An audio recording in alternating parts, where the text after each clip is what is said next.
Yaiba hora bani si. Yengu si. Hogi cabun macam pun betul tu na jairi bani si.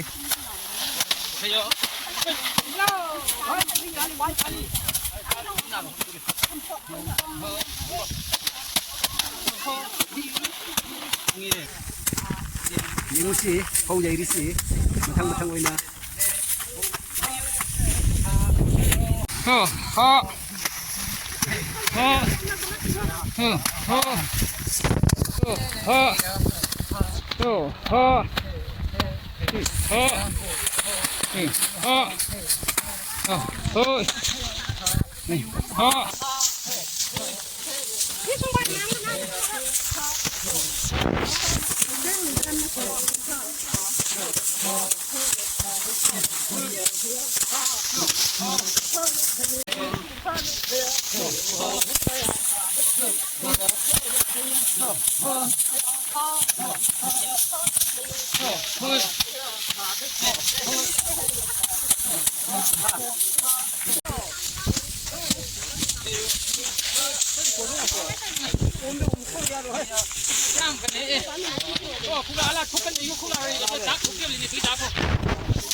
Ai hojik sa thongba horage hojik kakpa horage hojik ai khoi sida uti thongli bani si hangam ga mangan si uti si kitang wali mun ngai si loiraga hojik sina somdana ai khoi si sa thongba horage hojik sida namuk sa thongga dawri bani sa di loina kakpa loire si hojik thongkhra bani khara otkhi ge yam hawdaw mali yengu guys ngasi si boiler thongli bani दुगा सी मुल्लगा मुक मथक ते चटलगा नमखी गनी मथंग ओना येंगबिउ guys याम हावनी येंगु सी ngasi ena bujari oiri bani adugi आलू गा boiler गा थोंगली बनी सी हौजिक पोटपल ओइरे मुक खुमखी गे हौजिक अखोय सिंजु चारनी हौजिक फौ जाइबगी ब्रेक तौरे ब्रेक थारे बनी हौजिक सी पो थारे बनी हौजिक सिंजु हवा थबी गा मंगन गा मिमी गा कना कना चानिंग बिगी हाबिरो हेलो मरुपसा करीमा उच्चगे सी लैबी खोइना उची लै कौई हाय ममिंग सी मोरोक मेटपदरा हिंजांग थोंगबदा चाबसे पान गा थोंगलगा अस हाउदौरी यंग सी लै सातपगुमना लै असी मागी मपान सी पान गा थोंगगा चागनी हाय ए ngasina hanba ubuni si laibi da laaga kana kana khangbage kitang comments tawbiro ko guys jengo ayambana khanglamoi si ligi manani aisu ngasina hanba ubuni si li manasi charaga हिदाक नि हाई सी मना सी दुगा ली सु येंगु फमनंगाई चेयर सेंबा टेबल सेंबा दुखोय दुनि येंगु सी मागी मरा सी मागी तिनखुं सु Yagi सा थोंबा सी मुनगा दौरे गाइस सोमदा उत्ती दि मुनखरब माली हौजिक सी येंगु सी हंगाम गा मंगन गा उत्ती थोंगली बने मपान गी खितंग येंगहन गे येंगु सी नुंगसिद्रो मथकता फौ जाइब खोय लाइरि बने हौजिक सिंजु चानाय चखरा बने मथक सी येंगु सी मथक सी अदुदगी सिदगी क्यामुक थापी हौजिक सा सी मुनग्रे टेस्ट तौरे अदुगी मरमना हौजिक थांगदरनी थांदबा लोयरगा आई मथक्ता चटकीगे अमुक येंहनगे को मरुपसा हौजिक हिंजांग थोंबा लोयरे अदु हौजिक फौ जैबगी मथक्ता मुक चटसी करम तौबगे कयामुक जैखरबगे मरुक येंसी हौजिक पो थारी बनी सिंजू चाबगी चटमिनसे आ मखादगी सिंजांग चाक थोंगा मथक्ता आदा सिदगी फौ होलगा आ मथक्ता यैरी बनी थापे हे चटकदौरी से येंमिनसे को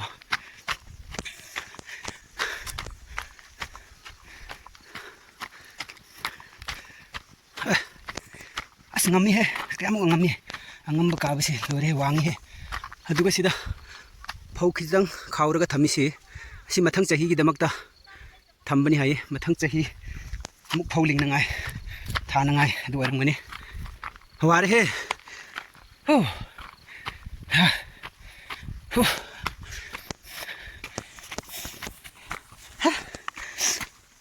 ya mare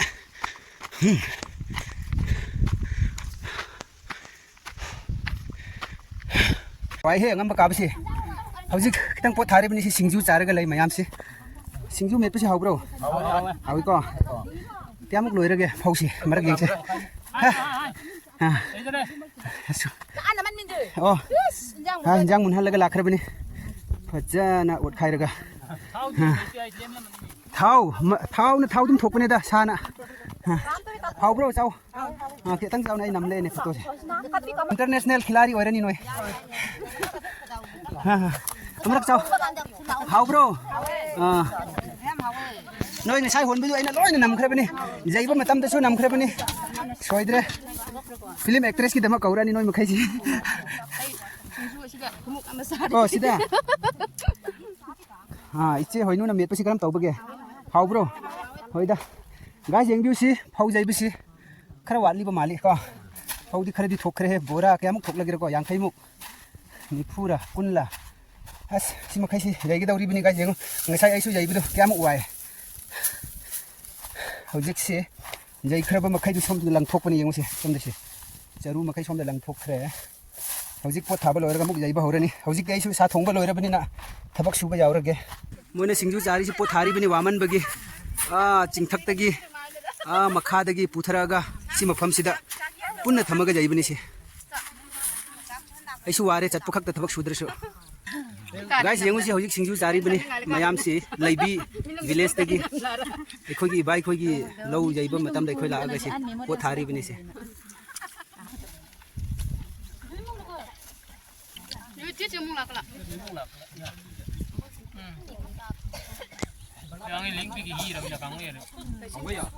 si tang hai biu si tampak si karam ba khun lo si chali si si tampak ta tari si kontong leire si tampak lau u bese aduga u makhai si tika khangra ngat ni Burma tampak ni si Burma tampak ore ko si a ching uri si angko ching aduge molbi ching haina lai moi tampak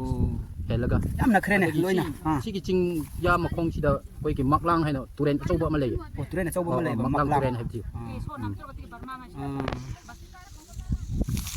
gai yengoi khoi si Burma manak ta yaurabani laibi gi phau jai nai lakpa sida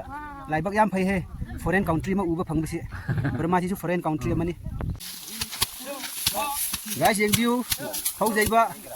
sumna lauraga moi jaibi si kyam interest lai yam nungai oi hayo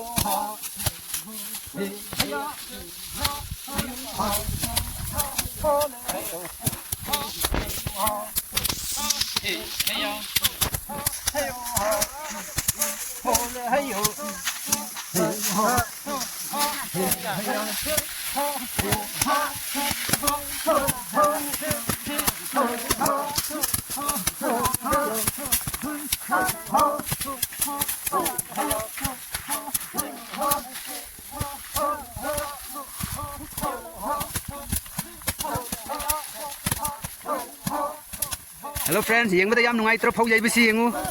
han ari bigi phau jai ba type ta hojikti si laibi maring khoi si adum jairi yamuk nungai pot thaba loiraga muk jairi bini moi si moina chabun sem basi su macha macha ni aduga amot ko khoi khomaga amuk ka sida muk ka chai na jairi bini si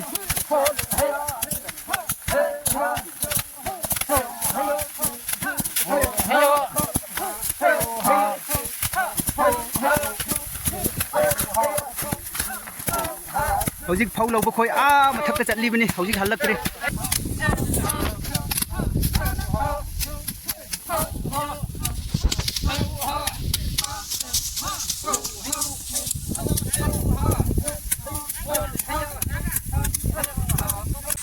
येंगु guys फाउ याइरिसी क्यामु येंगबदा नुंगाई पेनबा नाइदे येंगबा नुंगाई दुम नोइदी येंगबदा नुंगाई ब्रा येंगबिउ guys येंगुसी मौनसु नुपीनसु नुपानसु फाउ याइरिबनी से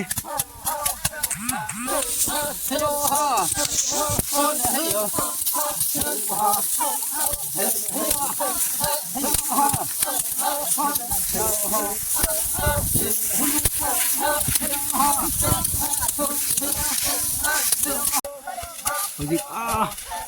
मी अहुम मरी मंगा आद लैरिसे मरी माले हौ पुरागा लाइसे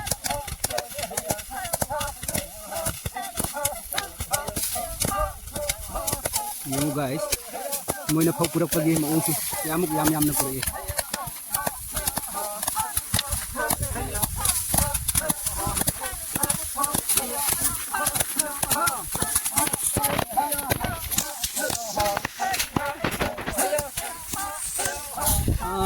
मरी लाई नी मरी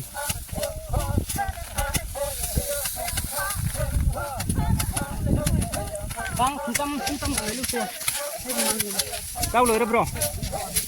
kare lagi, ani hum lagi hai, amar cakadau mali moisi muka, ini moisi, kamu khap na phau holla page, yam caur bene, si cingja, loi na, si cingda lagi koli bu makai je ngasi jairi bene.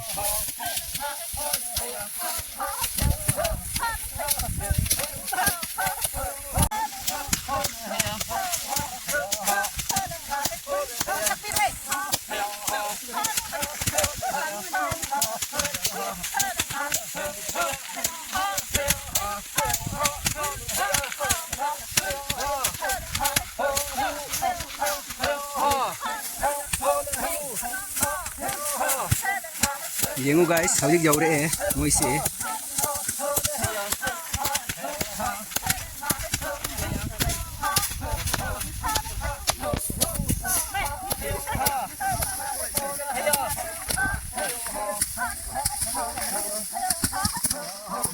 Haudik amarak chat laga loi kita uri bini, haudik kara wali.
Hi guys, hauzik phau jaiba loi ge daure khajik ta leire yengu si